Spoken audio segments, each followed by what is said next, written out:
Boa noite a todos e todas, bem-vindos ao lançamento da Serrote 45. Quero agradecer ao Silviano, Santiago, sobretudo, e a Beatriz Rezende por aceitarem o nosso convite, também a Janela, que finalmente a gente faz o lançamento da Serrote aqui.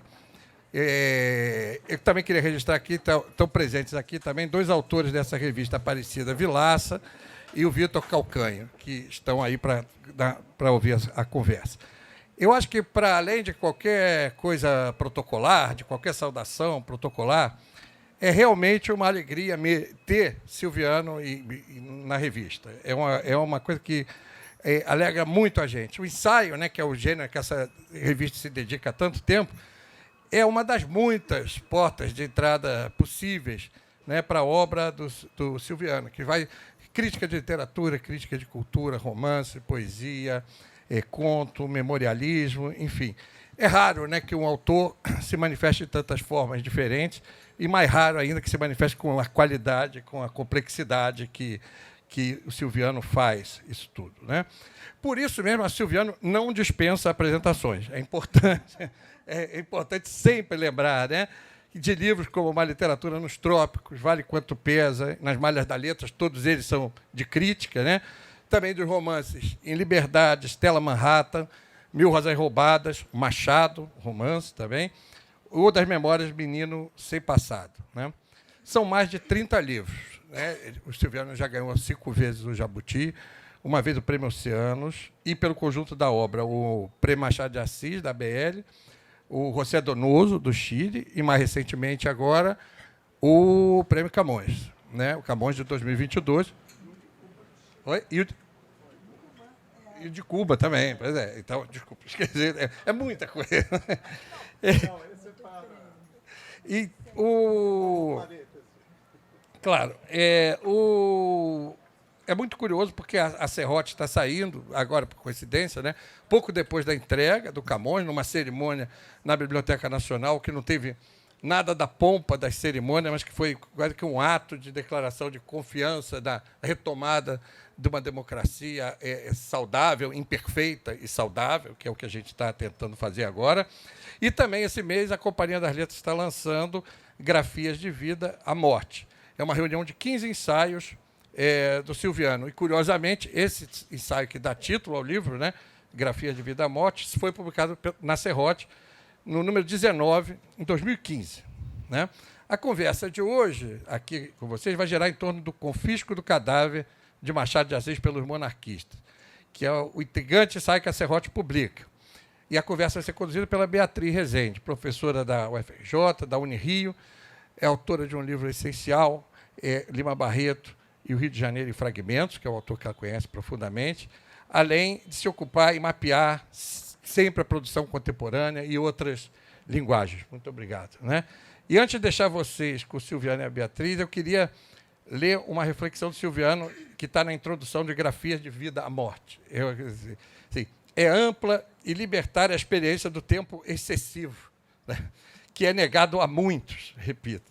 Essa experiência é que permite a leitura e a escrita dessas grafias de vida, que ora são reunidas sob a forma de livro.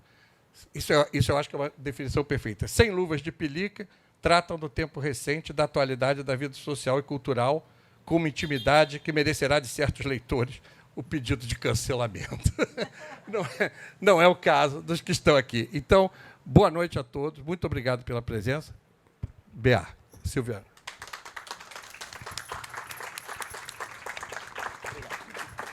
Boa noite. Eu estou aqui quase nervosa, porque estou do lado do Silviano, o que não é incomum, somos bons amigos, mas apresentando para um debate. Isso realmente já leva as nossas relações de amizade a outro patamar. Agradeço ao Paulo, agradeço a Serrote, agradeço a Livraria Janela, a Marta, que está aí, e vamos, então, dar início à nossa conversa. Não é à toa que a revista Serrote promove o lançamento de seu número 45 com uma conversa em torno do ensaio de Silviano Santiago, Confisco do Cadáver de Machado de Assis pelos monarquistas. Trata-se de ensaio magnífico, uma aula de metodologia de leitura crítica. Passando pela erudição de Machado de Assis, nos fornece um texto também da mais alta erudição literária. Partindo do romance Dom Casmurro, visto inicialmente com uma composição autobiográfica, indica que Bento Santiago sai em busca do tempo perdido, diz o autor, já acenando para Marcel Proust. Machado, no entanto, vai além desse modelo, né, de composição biográfica, como é dito, não pela dubiedade conhecida, mas pelas digressões de caráter alegórico que movem a narrativa. É nesse caminho que se evidencia o ineditismo da leitura literária proposta. No mapear das alegorias, nos encontramos com autópsia e necrópsia. Seguimos para Memórias Póstumas de Brás Cubas, com morte, cemitério, cadáver e vermes. E Silviano Santiago pergunta: não seria esse o sentido da tarefa infindável da leitura de Machado de Assis? Roer o que pode ser roído por todos? O ensaio termina com o atestado de óbito de Machado, que tem sido citado em debates sobre questões raciais. Mais uma vez, o que encontramos aqui é uma provocação absolutamente inédita. Não é um ensaio simples, mas é fundamental. Podemos ir? Bom, mas tem pergunta, não? Tem perguntas, claro. Aí eu pensei o seguinte, eu preparei umas perguntinhas e depois, no final, eu introduzo, e o Silviano vai falar mais livremente, conversar com vocês sobre os projetos futuros. São longos, hein? São diversos e são importantes. E é em torno disso que nós vamos conversar. Mas antes, Silviano, eu tenho aqui uma pergunta que veio pelas redes sociais dos seus admiradores. E a pergunta é a seguinte: Silviano, o que você toma no café da manhã para manter sua anatomia? Não, eu agora já estou fazendo uma piada sobre isso. Antes de mais, né, boa noite a todos e muito agradecido pela presença, né? E a Janela, em particular, por nos acolher, e ao Paulo Roberto Pires e a equipe da Serrote também por ter recebido o Grafias de Vida, a Morte, né? E agora recebendo esse ensaio, né, que não está em Grafias de Vida, né? Esse ensaio, a gente vai falar um pouco sobre isso, já pertence a um livro que eu estou escrevendo em folhetins devido à idade excessiva. Eu não sei se eu chegaria a escrever o livro, então melhor é escrever em folhetins. Até onde os folhetins chegarem, chegará o livro. É um projeto ambicioso, depois a gente pode falar sobre isso, né? Mas, voltando à pergunta, então, atualmente, eu digo às pessoas mais íntimas, né, que eu não só apresento um currículo Lattes, como também apresento um currículo Pilates.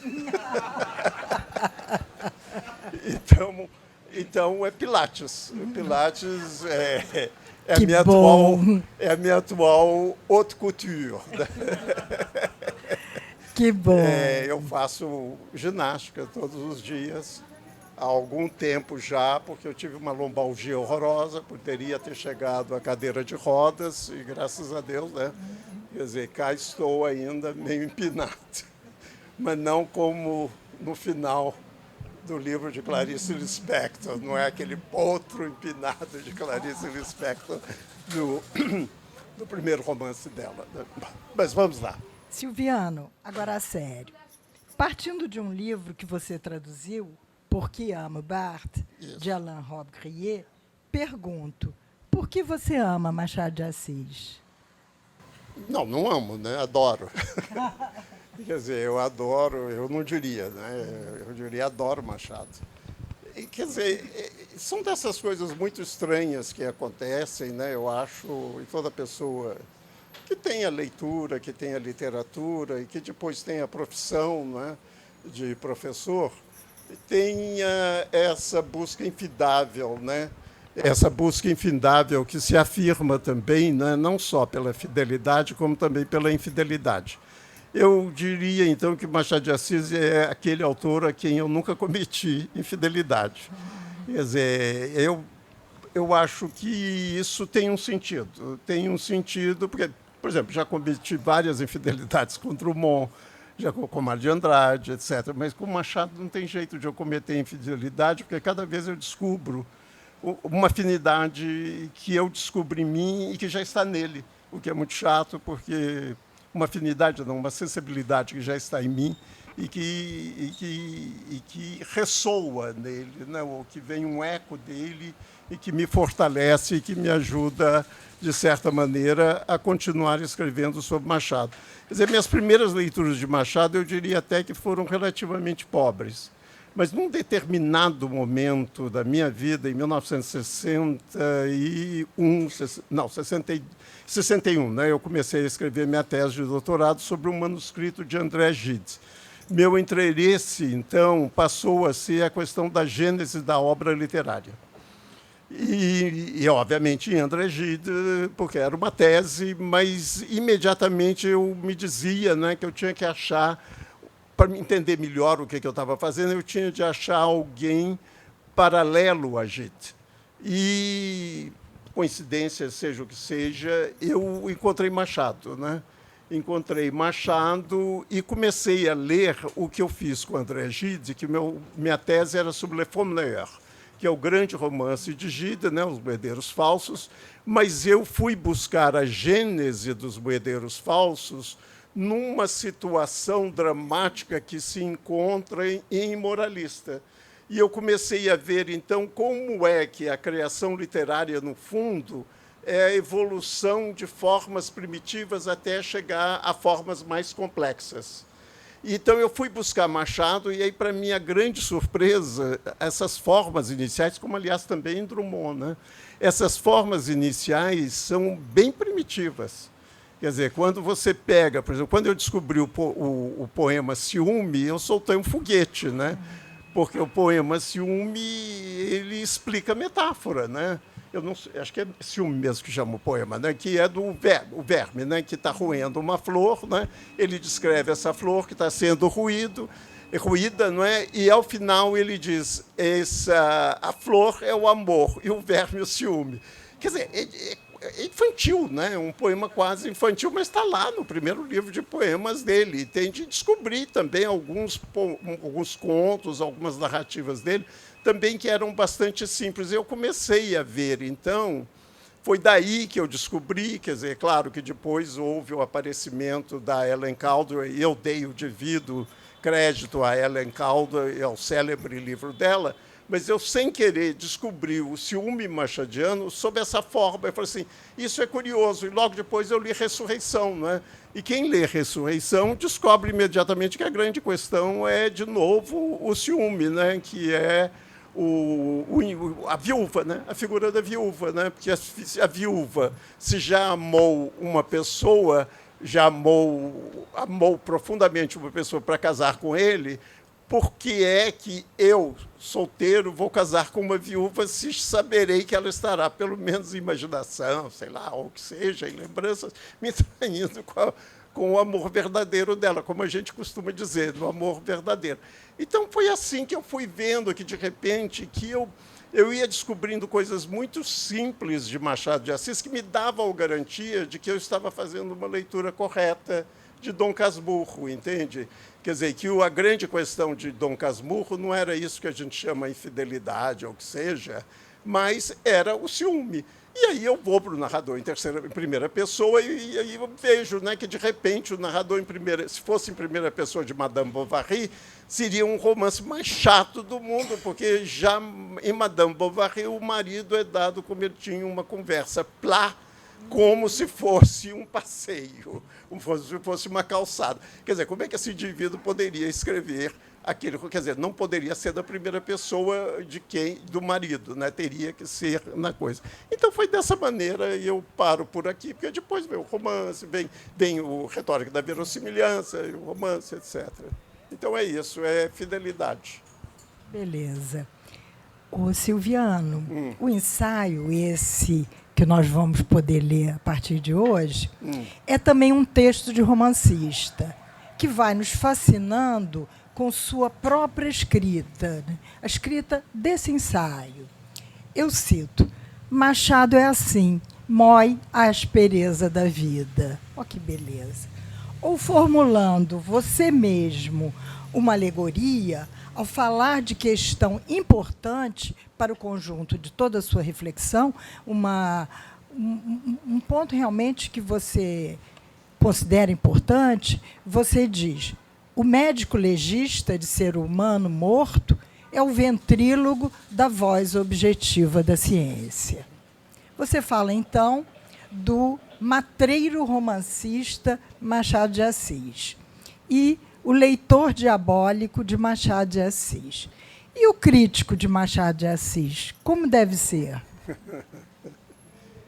Quer dizer, não, eu acho que isso é uma das grandes vantagens de Machado de Assis, é que ele possibilita inúmeras leituras, né? Ele, quer dizer, eu não posso dizer, eu não tenho coragem de dizer, e teria vergonha se eu dissesse isso, que as leituras de Machado de Assis não são tão boas, entende? Eu acho que há leituras de Machado de Assis, possivelmente serão até melhores do que a minha, entende? Isso que é genial em Machado de Assis, ele possibilita grandes leituras, porque as minhas leituras de Machado de Assis, elas são necessariamente estratégicas, entende?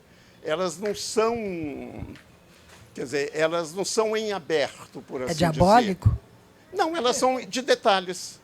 E porque o diabo está nos detalhes, então é diabólica. E se vocês lerem agora, acaba de sair um grande romance sobre Proust, cujo primeiro capítulo, comecei a ler agora, eu ainda estou ruim com o nome, é de uma professora norte-americana que é nobre e que escreveu um romance sobre o relacionamento dela com a La Recherche, que é uma obra-prima, eu já li 3 capítulos, é uma obra-prima. E o primeiro capítulo, para surpresa minha, e essas coisas, né, de repente você descobre uma coisa que é uma coisa minha, mas que tem afinidade com, é sobre o diabo está nos detalhes. Ela vai analisar. Frase do ensaio. O primeiro capítulo é uma obra-prima, são capítulos curtos. O primeiro capítulo, permitam-me que faça uma digressão aqui. O primeiro capítulo é Downton Abbey, não é? Aquela série. Downton Abbey. E ela, então, diz que ela é aristocrata, né? Uma aristocrata falida, etc. Ela diz, então, não é, que ela pôde compreender o que é a aristocracia, e Proust em particular, quando ela viu Downton Abbey, né? Acho que, e quando ela viu, e o mordomo veio com uma fita métrica e mede a distância entre o garfo e a faca nos 20 serviços que tem. Ela disse, a aristocracia é isso, é a forma. Entende? É você medir a distância entre o garfo e a faca e que será justa para todas as pessoas. É um livro que está me fascinando, entende? Para todos os convidados terão aquela mesma medida. E não haverá ninguém que tem 19, 18 ou tem 20, entende? É uma pequena maravilha o livro, eu estou encantadíssimo e eu recebi de um amigo comum, né, de presente, que me mandou, você vai gostar desse livro, e realmente estou adorando, e estou passando. Ah, tá. Não, porque aí a gente já pega o que é o detalhe, né? A gente já pega o que é o detalhe. Esse bem no início. Do capítulo número 2 de Dom Casmurro. O de Dom Casmurro, que é do... porque nós estamos agora no detalhe. Não. A epígrafe mesmo do ensaio. Por favor. É porque vai ser letra pequena. Que bom, estamos muito afinados. Não, porque é o detalhe, né? E a questão... Eu estou só explicando que, então, é do Dom Casmurro, do capítulo 2, não é? Então, nós temos no capítulo 2 exatamente a restauração da casa que era na Glória, no Engenho Novo, a restauração da adolescência, na velhice, e quando chega a velhice, né, vem a questão do rosto do narrador. E aí isso é sobre o rosto do narrador, como é o problema que ele apresenta. A minha pergunta era justamente sobre isso. A parte do capítulo é a autópsia escrita da introspecção. O que faz aqui, neste romance... Não, é a epígrafe mesmo, epígrafe. Tá bom. Desculpa. Permanece uma pergunta Isso é do texto de tranquilizadora. O que é esse eu que o burguês vitoriano tem tanto interesse em descobrir? Agora estamos um pouquinho desafinados. Porque aqui é a epígrafe do ensaio, era a epígrafe do... não, porque você leu aqui. É aqui mesmo, mas se você pudesse aqui. Claro. Fazer favor.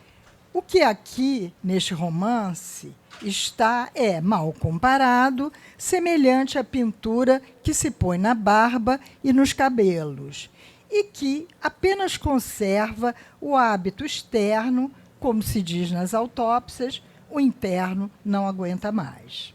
É só isso. Quer dizer, é isso, o livro é sobre isso. É sobre como ele próprio usa a palavra autópsia para dizer que a fisionomia é diferente do rosto. Quer dizer, o rosto do menino nunca será, a casa está perfeita, possivelmente, e a gente começa o gosto pela maquiagem, o gosto pela simulação, e de repente a gente vai vendo que fica difícil, inclusive, dizer o que é feminilidade e o que é masculinidade em Dom Casmurro, porque ele é tão feminino quanto o Capitu, que é olhos de cigana dissimulada, mais dissimulado que ele, impossível, e que só que você só pode ver a dissimulação dele pela autópsia, porque ele esconde a aparência, ele tinta. Então, não é, aviso a todos aqueles que têm tatuagem, não adianta tatuar, porque dentro, né, vai ser outra coisa. Quer dizer, então, é esses detalhes que me fascinam, entende? Que é aparecimento do próprio conceito de autópsia. E esse conceito de autópsia me leva, então, a reconsiderar a prosa machadiana de outra forma. Então, eu vou vê-la, a prosa dos 5 grandes romances em particular, e alguns contos, mas não é, porque eu já até disse, né, que alguns contos do início são fracos, né, e tudo. Quer dizer, mas a grande prosa machadiana, ela vai ser, então, a invenção da moderna narrativa introspectiva em épocas de Esso de Queiroz. Essa é a tese desse artigo. Quer dizer, você, então, passa a ter mais cuidado com a leitura do sujeito. Você passa a querer entender qual é esse sujeito machadiano.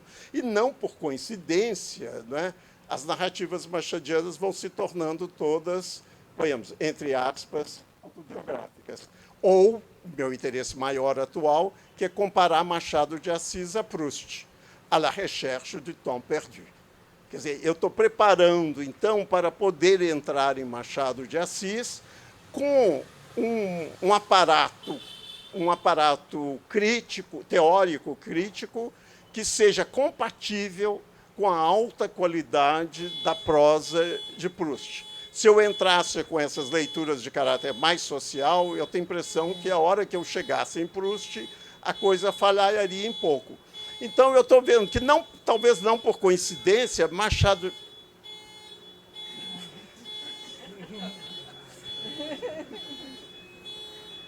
Se quisesse comprar, não tinham roubado. Mas acho que dá para isso. Quer dizer, não por coincidência, o século vitoriano, né, começa em 1831, ele nasce em 1839 e termina em 1901, ele morre em 1908. Não é? Então, o que eu estou querendo demonstrar, em última instância, é retirar Machado de Assis do século XIX, XVIII, perdão, retirado do século XVIII, onde ele é tradicionalmente lido, né, Fielding, etc., e trazer para o século XIX vitoriano. E, ao trazer para o século XIX vitoriano, a gente vai vendo, então, que a sofisticação dos processos de introspecção que ele apresenta, não é? Quer dizer, se você percebe, a anatomia, a questão da anatomia, ela se torna importante a partir de 1803. É a grande questão de conhecer o ser humano pela anatomia. Quer dizer, claro que já tem um quadro de Rembrandt, e eu tenho de agradecer ao Paulo Roberto por ter as ilustrações ser do quadro de Rembrandt de lição de anatomia. E a anatomia, se a gente ler Dom João VI no Brasil, ela vai ser introduzida em 1816. Então, eu estou muito mais interessado em ver Machado de Assis como concorrente da introdução das novas ciências do século XIX brasileiro. Entende? Como ele vai se valendo desse manancial, né, de conhecimento que a autópsia e a necrópsia possibilitam. E aí eu entrarei mais tarde na diferença entre autópsia e necrópsia, porque a autópsia, por incrível que pareça, é o conhece-te a ti mesmo, né? E o necrópsia, sim, que é a análise do cadáver. Mas o autópsia aqui, estamos vendo que ele usa no sentido de introspecção. Se você quiser fazer introspecção, quiser conhecer o interior, é por autópsia. Não é por uma etadana, né, romântico. Ele não tem nada a ver com o estado da alma, do espírito, não sei o quê. Não, é esses processos mesmo, de como vai dizer Emerson, né? O cérebro dos rapazes hoje tem tesouras. Quer dizer, o cérebro dos rapazes hoje tem bisturi, entende? Do transcendentalismo, né? E aí a gente vai vendo, então, como essa prosa vitoriana dele faz com que ele seja de uma riqueza absoluta, que a gente pode, inclusive, fazer uma leitura freudiana dessa frase, né? Quer dizer, que seria até pouco interessante, porque o quê? Quer dizer, realmente, pela anatomia, homem masculino e feminino se distingue. Mas se a gente vai para Lacan, por exemplo, onde o significante, né, onde a interpretação parte de um equívoco, nós já estamos aqui em pleno Lacan, né? A interpretação de Machado de Assis parte de um equívoco, que é uma alegoria. Qual alegoria é essa? Da tinta no cabelo. Essa alegoria realmente é um negócio estranho que a gente tem que saber. Quer dizer, o sexo, né, como o sexo é dizer, né? Quer dizer, então nós vamos vendo como o significante ressoa em Machado de Assis e vai ser constitutivo. E aí, se você vai adiante, a gente passa para Memórias Póstumas de Brás Cubas, que é um escândalo, né? Porque aquilo, e daí aquela frase que você citou, devia ser um laudo médico. Agora, sendo escrito como é escrito por um defunto autor, aquilo é a coisa mais inverossímil que existe na vida, né? Porque o morto não fala, o morto não pensa, o morto não tem um conhecimento. Quer dizer, então é uma autópsia, é uma necrópsia feita por alguém que nada entende de necrópsia, mas que entende muito bem o ser humano. Quer dizer, então é dessa maneira que eu vou vendo, então, como é que vai sendo constituída essa narrativa da introspecção, moderna introspecção, né? E aí a gente vai vendo que tem tudo a ver com Médico e Monstro, tem tudo a ver com aqueles grandes romances do século XIX, né? E muito menos a ver com aquelas pistas que Machado dá de Sterne, de não sei o quê, etc. Quer dizer, são coisas que ele estava fazendo e malandramente, né? Por isso é que eu acho que ele é diabólico também, porque ele vai na formação da ciência no Brasil. E aí vem o Machado, né, que já anunciava isso, meu romance Machado, né, que já anunciava isso com a relação estreita que ele tem com a questão da epilepsia, né? O romance dele tem quer dizer, uma das teses que eu apresento nesse romance, eu não gosto de falar tese, mas no fundo é tese. Nesse romance é que o capítulo curto são exatamente aquilo que Flaubert diz, né? Je suis mort plusieurs fois. Eu morri muitas vezes, porque cada crise é uma pequena morte, né? O Machado vai chamar de ausência em relatório para Miguel Couto, né? Então, a própria composição do romance é feita de ausências, né? Quer dizer, de fragmentações, dessas pequenas mortes. Então, de repente, não é bem o ébrio que escreve aquele romance, é um epilético que escreve aquele romance, entende? Porque a tradicional lá seria a figura do ébrio, né? Que vai para um lado, vai para o outro, mas a descrição, por exemplo, que se tem, a única pessoa que fez uma descrição do... Nós temos apenas uma descrição, né, de Machado de Assis tendo uma crise na rua. É exatamente ele indo de um lado para o outro até alcançar um poste, entende? E aí é uma bem tardia, né? Uma bem tardia. E depois tem aquelas outras descrições, mas ele está dentro da livraria Garnier, e aí ele tem a cadeira ao lado, etc. Então, já era muito mais tranquila. Mas podem imaginar, né, o que é isso para uma pessoa como Machado de Assis. Aí, agora sim, eu gostaria da epígrafe do ensaio, que é tirada, que tem sido meu mestre no momento, que é Peter Gay, sem nenhuma alusão ao sobrenome, por favor. Peter Gay, no romance, no livro de ensaios dele, que é uma tradução de Baudelaire, né? Mon cœur musanu, e traduzido pela Companhia das Letras, chama Coração Desvelado, né? Mon cœur musanu. E é porque também tem esse outro lado também que me interessa, são as relações com a literatura francesa, e daí eu já estou abrindo o caminho para Proust, né?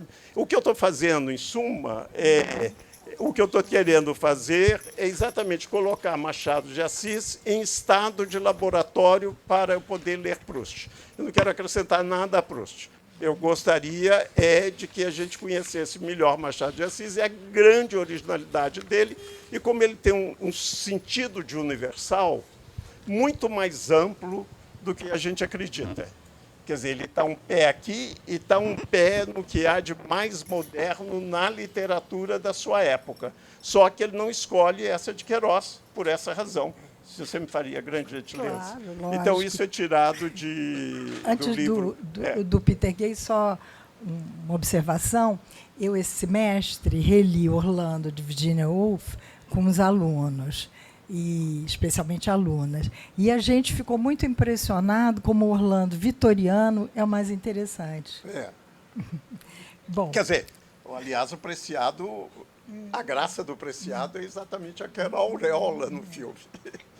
Então, a citação do Peter Gay, isso que o Silviano falou agora é do romance Machado, tá? Vocês talvez já conheçam. Então, diz o Peter Gay: permanece uma pergunta intranquilizadora. O que é esse eu que o burguês vitoriano tem tanto interesse em descobrir e definir? Esse ataque à possibilidade de obter um conhecimento confiável sobre a vida interior significa uma redefinição drástica do eu. Na verdade, parece uma reação compreensível contra uma forma ingênua de realismo que pretende alcançar o mundo interno ou externo, de forma direta, sem a interferência das paixões, dos desejos e dos limites impostos pela linguagem. Como se fosse possível esses mundos com olhos infalíveis através de uma janela transparente. Quer dizer, exatamente isso. Entra a questão da linguagem, entra a questão das paixões, entra a questão dos desejos, e, obviamente, eu me esbaldo com Virgília, porque é um personagem feminino, assim, maravilhoso, né? Maravilhosíssimo. Muito obrigada. Mas, quer dizer, voltando, então... Deixa eu te fazer uma perguntinha, só para a gente... A minha alivia. Eu também fiquei impressionada com essa sua citação. O que eu vou falar agora justamente é uma referência a essa citação, que eu vejo como uma espécie de cabeça, como falam os jornalistas, né? E esse início, essa cabeça, é bem a moda do Machado cronista. Essa citação que você escolheu fala de vaidade, o que reaparecerá outras vezes no correr do texto. Esse início me lembra uma deliciosa cabeça de uma das crônicas de Machado de Assis, que eu adoro, já usei em outro momento, onde escreve: quem nunca invejou não sabe o que é padecer. Eu sou uma lástima. Não posso ver uma roupinha melhor em outra pessoa que não sinta o dente da inveja morder minhas entranhas. É uma delícia.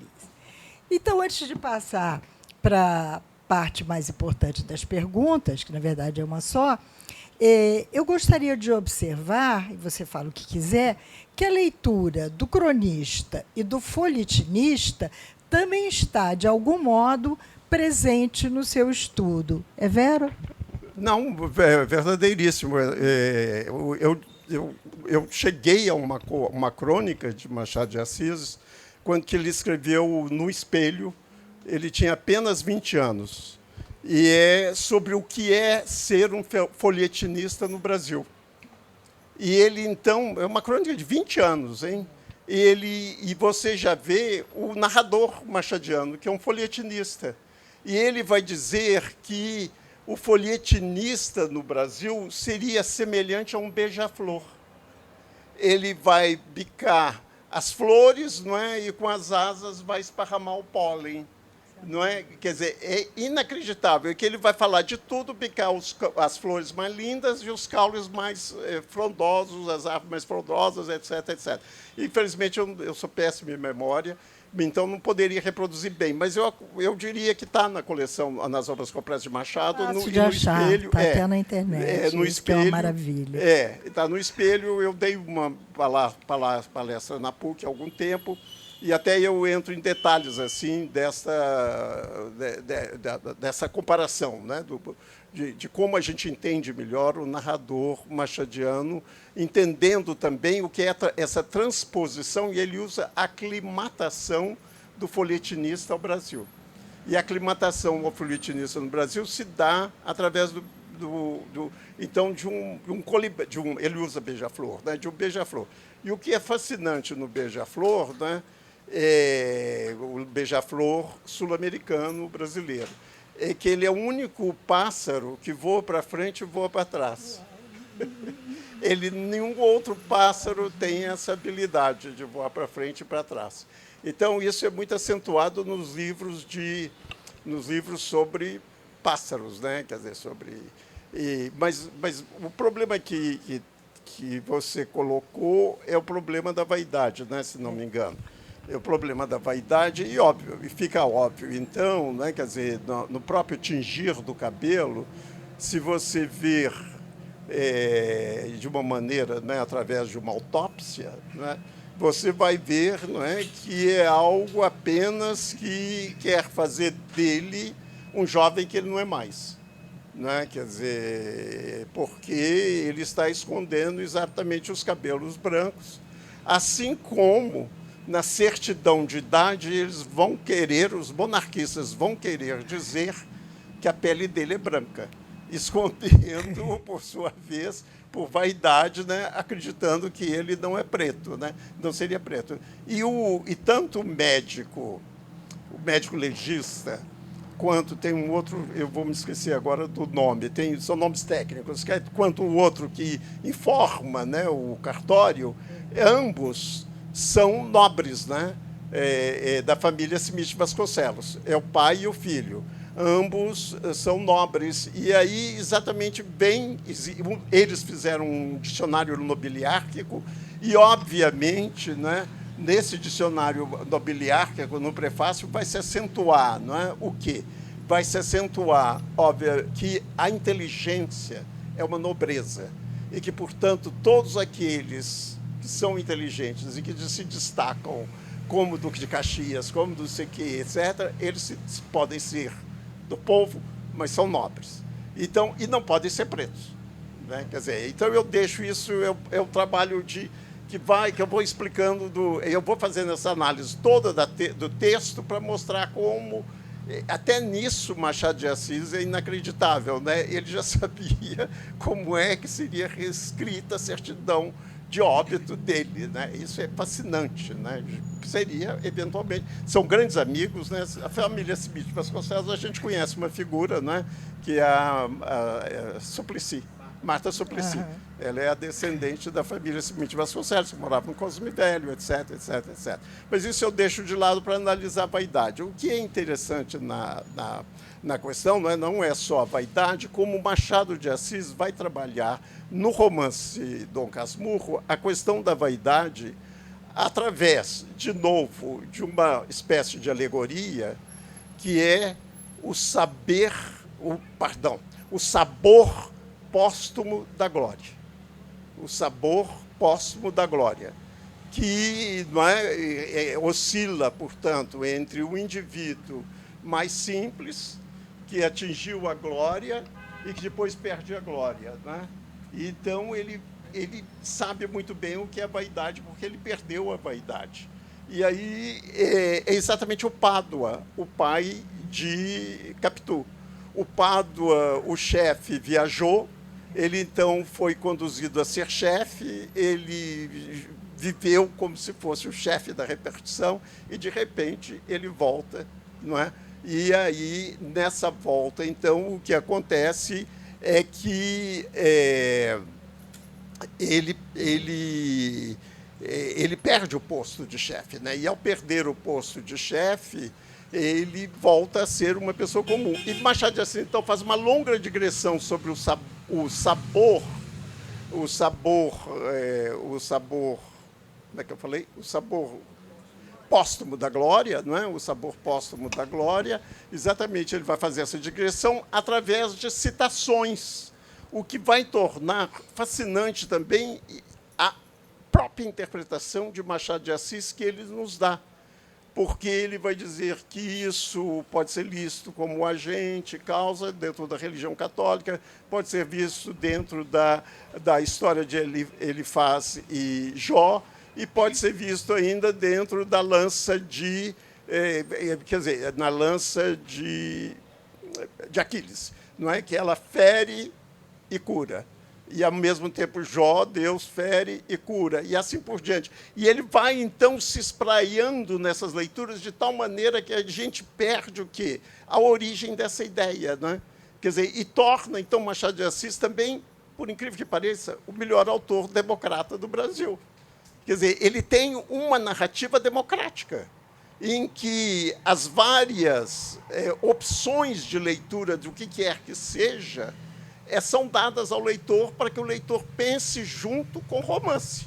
Quer dizer, o leitor, se for muito católico, vai dizer, não, ele está enganado, tem uma origem, sim, que é Deus, o agente, ele usa, inclusive, agente. Se ele for mais ligado à literatura, ele vai dizer, é como Aquiles, fere, o sabor, a glória é assim, mas fere e cura, porque o Pádua fica curado, né? Quer dizer, fere e cura. E, obviamente, se vocês quiserem ver até os dias de hoje, nós todos seremos famosos por 15 minutos. Né?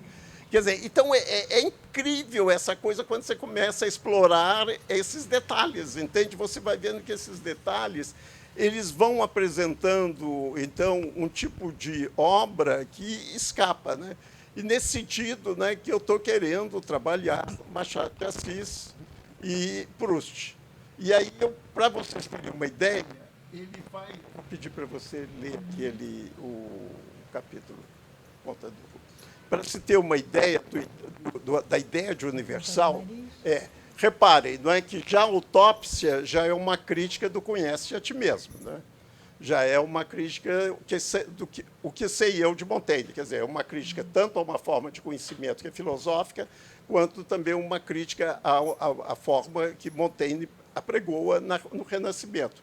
Porque o saber sobre o ser humano é dado de que maneira? É dado pela anatomia, pelo conhecimento da anatomia, dessa maneira que o saber é dado, né?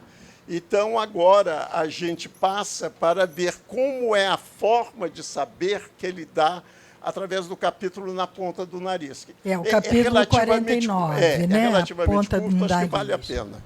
Nariz, consciência sem remorsos. Tu me valeste muito na vida.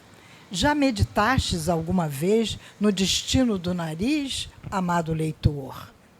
A explicação do Dr. Pangloss é que o nariz foi criado para uso dos óculos.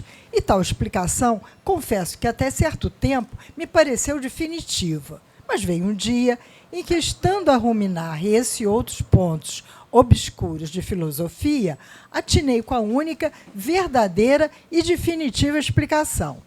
Com efeito, bastou-me atentar no costume do faquir. Faquir. Quer dizer, a escolha é perfeita. É um sufi, portanto, é um oriental, né? É um sufi e está deitado onde? Numa cama de prego.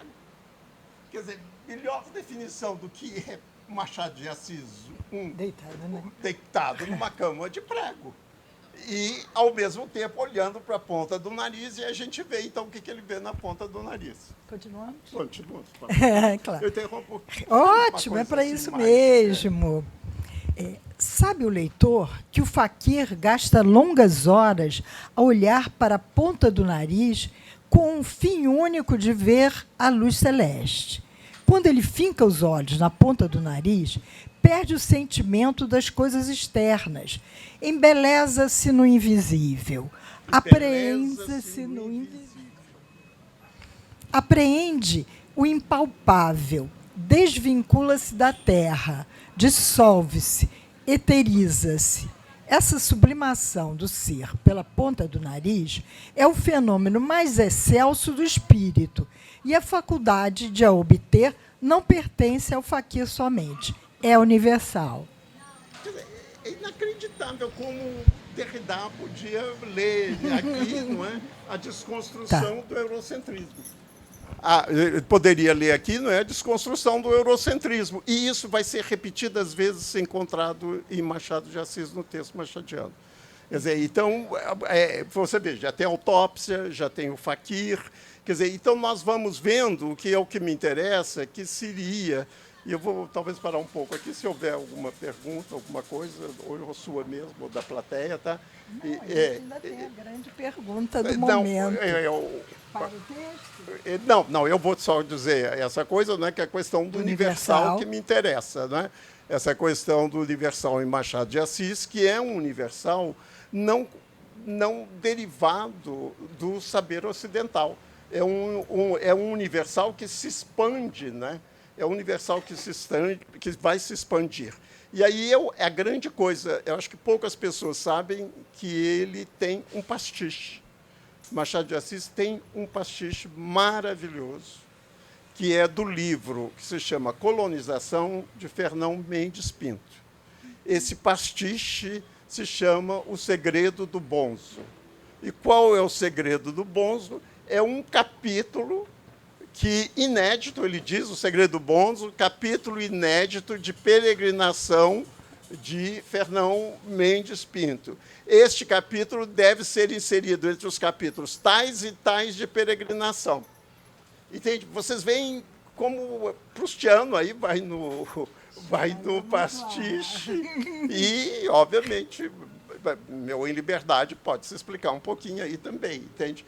Quer dizer, como... E agora? O que ele vai fazer na colonização? Vai fazer uma colonização asiática que é inacreditável. A crítica que ele faz. Porque exatamente o Fernão Mendes Pinto se diverte, por assim dizer, né, colonizadores da violência, etc., a cortar narizes, né? E o segredo do Bonzo é a invenção de um nariz que pode substituir esse nariz que está sendo cortado.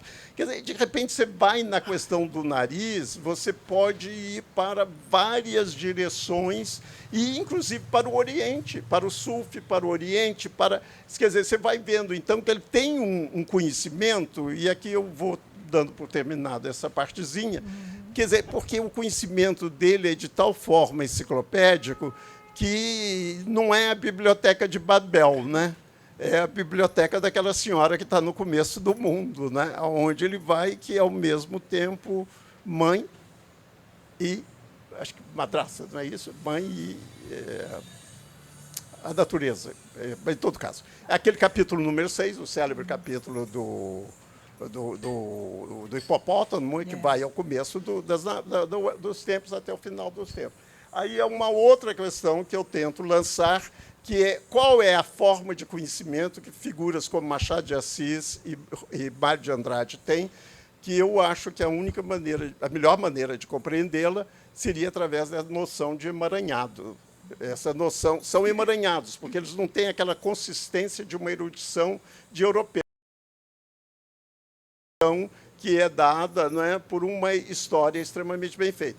Quando a gente pensa que ele chama o capítulo principal sobre Virgília, se chama A Moeda de Vespasiano. Não há explicação lá do que seja a moeda de Vespasiano. A moeda de Vespasiano é porque ele resolveu, Vespasiano, que construiu o Coliseu, resolveu taxar a urina. Porque aquela urina era vendida para curtir couro, etc, etc. E o filho dele vai dizer, mas, meu pai, isso é um absurdo, o senhor fazer uma moeda sobre uma coisa tão vulgar, tão abjeta. E ele vai dizer, o ouro não cheira. Ótimo. O ouro não cheira, quer dizer, então, é essa coisa, né, quer dizer, a Virgília, entende? Ela pode fazer tudo, é a paixão. E paixão, a grande paixão stendhaliana, lembro o primeiro romance do Paulo Roberto, não é, que é um romance stendhaliano, das poucas coisas stendhalianas no Brasil.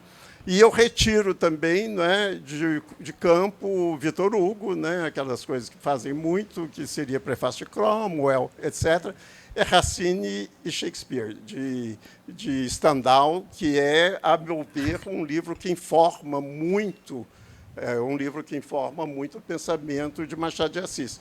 E o título desse novo livro, que será escrito em folhetins... Um momento, não dê spoiler, não dê spoiler. É o seguinte, a gente não vai falar mais nem da certidão de óbito, que conta a vida dele toda, né? Não só a vida de Machado, como seu entorno, porque isso e a relação com os monarquistas vocês vão ler na revista. Né? E a gente parte, então, eu sugiro, e aí a gente já abre para a plateia, eu faço a minha pergunta primeira e vocês seguem adiante. Eu queria que você falasse, estou te perguntando, desses seus projetos futuros, dessa leitura contrastiva que você propõe entre Machado e Proust. E aí a gente abre para quem quiser continuar a conversar. Legal. Tá? Deixa eu citar a seguinte. Para começar. Vamos começar com... Por que chama... O livro deve se chamar O Grande... Começa por aí. O Grande Relógio. O livro começa... O título do livro seria O Grande Relógio. Por que será, hein? Que ele está preocupado em saber que horas são. O Grande Relógio. E o subtítulo é também nietzschiano, né? A que horas o mundo recomeça. E aqui... Vamos para Nietzsche? Que é da intempestividade, é uma definição do intempestivo em Nietzsche. Ele pediu para trazer aqui esse trecho de Nietzsche, consideração intempestiva sobre a utilidade e os inconvenientes da história para a vida. Isso vai fazer parte nessa história. A serenidade, a boa consciência, a atividade alegre, a confiança no futuro, tudo isso depende no indivíduo, assim como num povo, da existência de uma linha de demarcação entre o que é claro e bem visível e o que é obscuro e impenetrável, da faculdade tanto de esquecer quanto de lembrar no momento oportuno, da faculdade de sentir com um poderoso instinto quando é necessário ver as coisas sobre o ângulo histórico e quando não. Esse é exatamente o princípio sobre o qual o leitor é convocado a refletir. O elemento histórico e o elemento ahistórico são quase igualmente necessários à saúde de um indivíduo, de um povo, de uma cultura.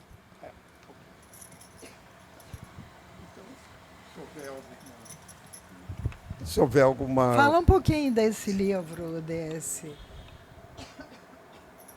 Não sei, eu preferia os ecos, se houver. Ótimo. Vamos lá? Se houver, não, por favor, não há uma obrigação, né? Mas se houver...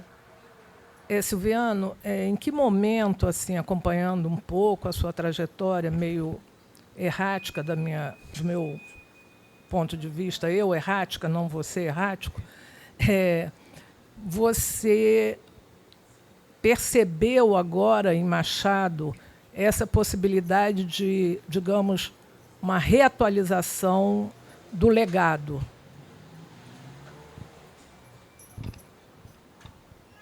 Quer dizer, eu acho que o tipo de crítica que eu faço é sempre uma reatualização do legado.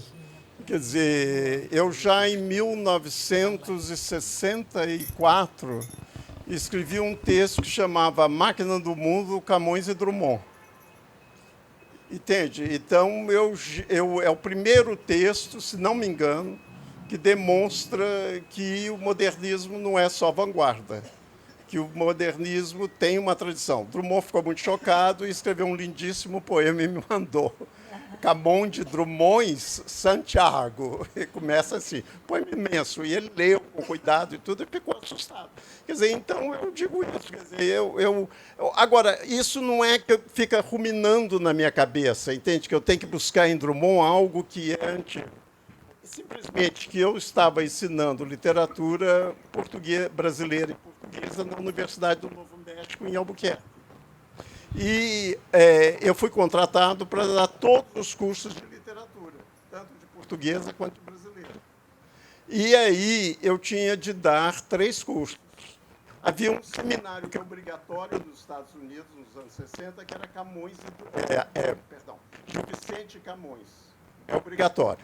Por sorte, eu tive um professor maravilhoso que foi Rodrigues Lapa. O Rodrigues Lapa, que é um professor... É um grande professor em Minas Gerais, o Rodrigues Lapa, e ele é especialista em medieval, etc.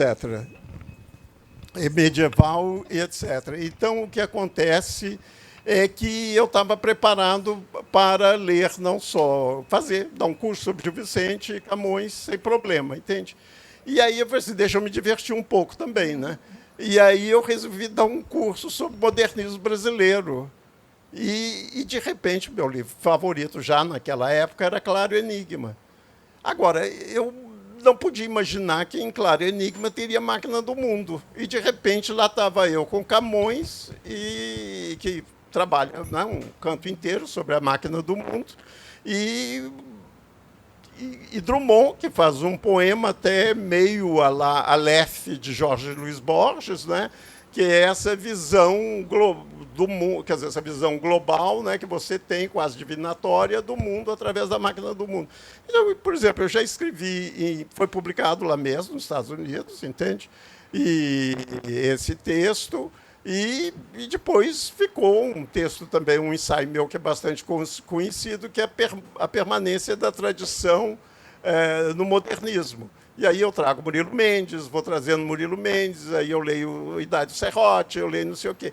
Então, eu diria que isso é mais do que algo que eu fico tentando saber o que eu vou fazer de novidade, eu trabalho o acaso. Por exemplo, o Machado é cheio de acasos, né? A própria questão do dia 29, né? Que é a data do meu nascimento, e a data, né, da morte dele, quer dizer, entende? Essas coisas assim, me divertem enormemente e eu deixo a imaginação trabalhar, mas eu sou sempre muito cuidadoso, né? Vocês estão vendo que eu vou, inclusive, em detalhes.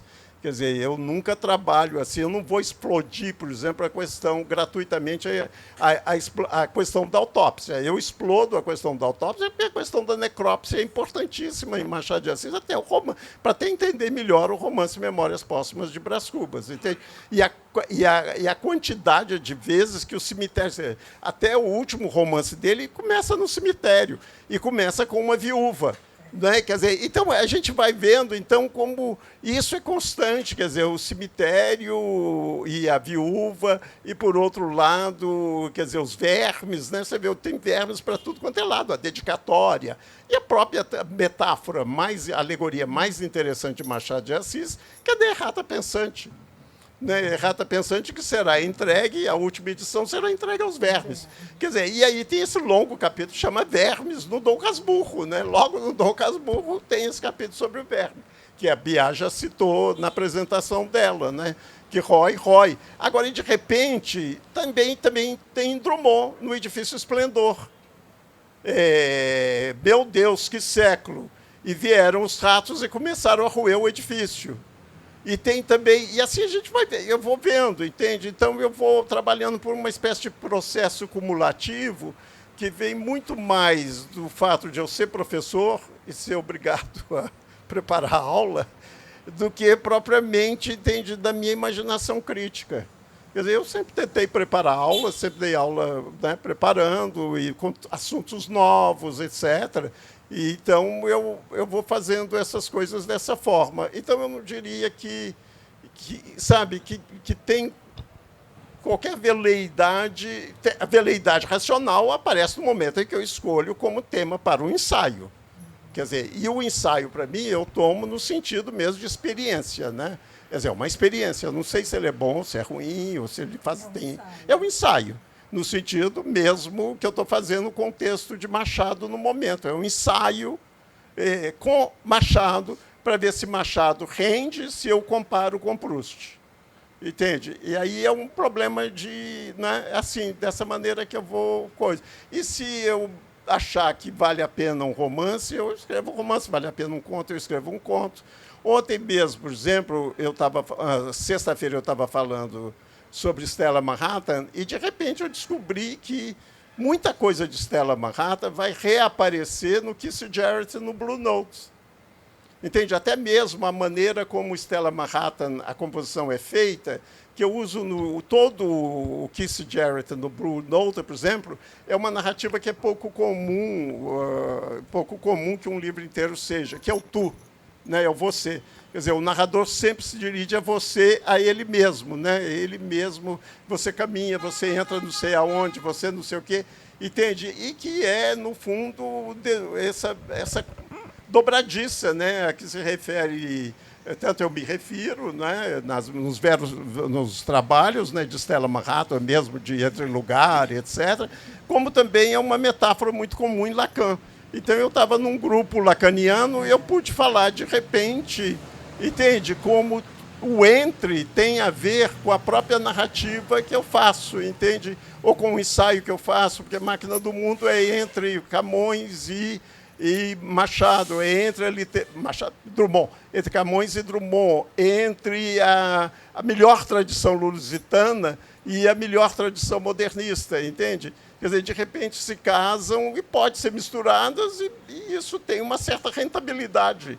Quer dizer, essa rentabilidade eu passo adiante, entende?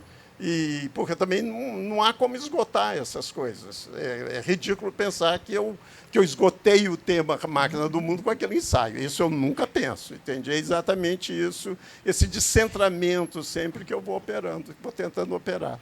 Silviano, que bom que você mencionou o Keith Jarrett no Blue Note, que é um livro de pouco você fala que eu acho um espetáculo.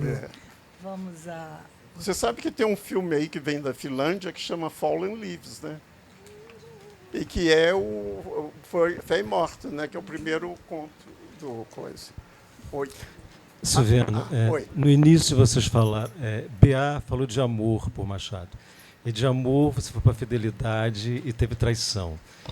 E como você falou do Barthes, em algum momento apareceu o Barthes aí, queria pensar, tem fidelidade, traição, amor. Não é uma pergunta bem vaga, viu? Como é que seria a crítica, o discurso crítico, a observação crítica como um discurso amoroso, com todos os entrechos e labirintos que uma questão amorosa oferece? Como é que é isso no seu trabalho como crítico, no trabalho do crítico com o texto? Só que Barthes já disse tudo que tinha que dizer, né? Quer dizer... eu adoro Barthes também, né, como crítico. Eu acho que muita coisa que eu faço tem muito mais a ver com Barthes, realmente, do que com o que aprendi em universidade, etc. Quer dizer, eu não sei se eu estaria respondendo o que você fala, porque tem uma coisa esquisita. Eu não descobri a teoria da literatura ou teoria, eu não descobri a teoria da arte, ponhamos uma coisa mais abrangente. Eu não descobri a teoria da arte na universidade ou nos manuais de teoria. Por incrível que pareça, eu fui descobrir teoria porque eu amava cinema. E você não pode conhecer, ser crítico. Eu fui crítico de cinema com 18 anos, etc., escrevi coisas e tudo. Você não pode conhecer cinema se você não conhece a teoria do cinema. Entende? Se você não conhece o que é, como foi criado, por exemplo, o close-up. Entende? Que é uma revolução dentro do cinema, entende? Griffiths que o faz, né? Porque até então o cinema tinha aquela montagem, quer dizer, era uma representação como se fosse teatral, né? E o Griffiths é o primeiro que dá um corte e põe o rosto da mulher, dá um corte e continua aquela cena ampla. Entende? Então, isso é uma coisa básica que você tem que entender, que é montagem. Tudo que eu faço é em torno de montagem. Tudo. Entende? Todos esses meus livros, se você for analisar assim, com um certo cuidado, você vai ver que é montagem. Então, eu poderia dizer para você, então, que a forma amorosa que eu encontrei é a da montagem, que, ao mesmo tempo, explica a minha infidelidade, porque eu sou uma pessoa muito fragmentada. Entende? Eu não consigo sem ter isso. Entende? Então, como eu sou muito fragmentado, e eu gosto que minhas coisas sejam muito fragmentadas, e sejam meio descosidas, e meio atadas, e meio desarrumadas, e meio muito arrumadas, entende? Assim, de você ficar 1 hora lá tentando combinar uma cena com outra cena e outra cena. Então, eu li muito. Eu, por exemplo, eu traduzi muito como divulgação, por exemplo, textos do André Bazin, que é um crítico que vai fazer exatamente uma crítica violenta a esse tipo de montagem, porque esse tipo de montagem ele esconde o realismo. E exatamente daí que vem um livro maravilhoso, Ontologia de Cinema, do Bazin, que eu traduzi e publiquei em suplemento literário de quinta categoria de Belo Horizonte, está lá, entende? Eu chamo até Reader's Digest, André Bazin, Reader's Digest, entende? Que a revista na época era muito conhecida, né? Então vem o plano sequência, que é o que o Godard vai usar. O plano sequência em que você não tem, por exemplo, quer dizer, daí a admiração que eu tinha quando vi Godard e vi Abu de Souffle. Quer dizer, aquele plano sequência que só Orson Welles tinha usado no Cidadão Kane, que era aquela câmara em profundidade do Greg Toland, quando a mulher vai tomar o veneno, né? Quer dizer, você tem a câmara cá no quarto e a profundidade é tão perfeita que você vê ao mesmo tempo aquela mesinha de cabeceira com o veneno, entende? Quer dizer, então é esse tipo de montagem que se você entende esse tipo de montagem, você pode entender melhor Godard. E você pode amar melhor Godard, entende? E, obviamente, pode entender por que às vezes eu não gosto de Truffaut, entende? Por causa disso, porque ele tem uma montagem meio convencional, entende? Eu acho que tem certos filmes que ele empaca, entende? Não incompreendidos, mas em certos filmes ele empaca. Por quê? Porque faltou a ele... Você sabe que o Bazin era o pai espiritual dele, né? Faltou ele, é o pai espiritual dele. E porque ele era pobre, aquela coisa, né, que está no Incompreendidos, que é um filme bem autobiográfico, a Katsanku, né? Katsanku. Então, essa coisa, por exemplo, é indispensável se você quer ser crítico de cinema. E aí me leva também ao fato que eu gostava muito de teatro, quer dizer, porque também, de repente, tem jogos... Sabe, até mesmo porque quem representa pode ser uma forma de flerte, entende? Obscuro e recartado, mas entende? E por aí vai, quer dizer, gosto muito de artes plásticas também, né? Eu prefiro em artes plásticas todos aqueles artistas onde existe um sentido de montagem da composição, etc. Hélio Oiticica, que foi um grande amigo meu, quer dizer, o sentido de montagem é sempre constante dele, etc.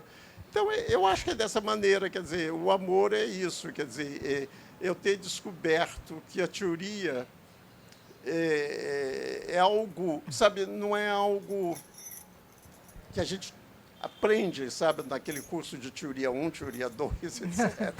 Entende? É algo que advém do seu próprio amor à arte. Entende?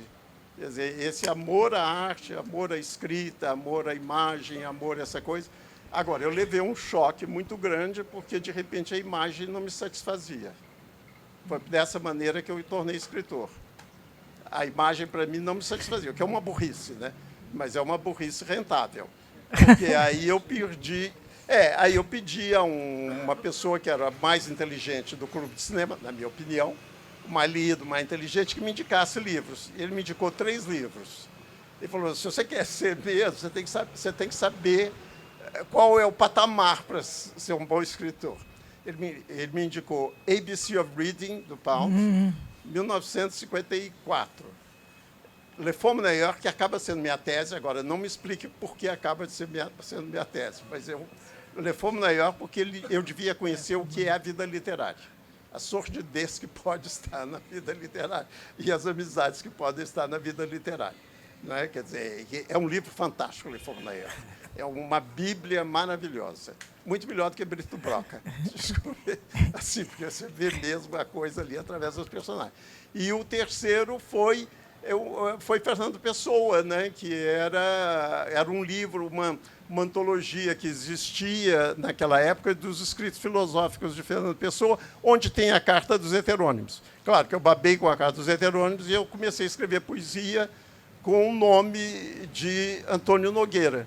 São os 2 nomes de Fernando Pessoa. Tem muito poema escrito com o nome de Antônio Nogueira. Até o Mário Faustino publicou poema meu com o nome de Antônio Nogueira, sem saber quem eu era. Silviano, essa conversa é interminável. Quando entra no cinema, então... Então eu paro por aí. Existe um livro chamado Poemas de Antônio Nogueira, autoria Silviano Santiago. Bom, ainda uma pergunta ali, eu acho que com essa pergunta não dá tempo. Então a gente conversa assim, todo mundo junto, tá bom? Então, encerramos com essa pergunta amorosa do Eucanã e os flertes do Silviano. Muito obrigada, Silviano.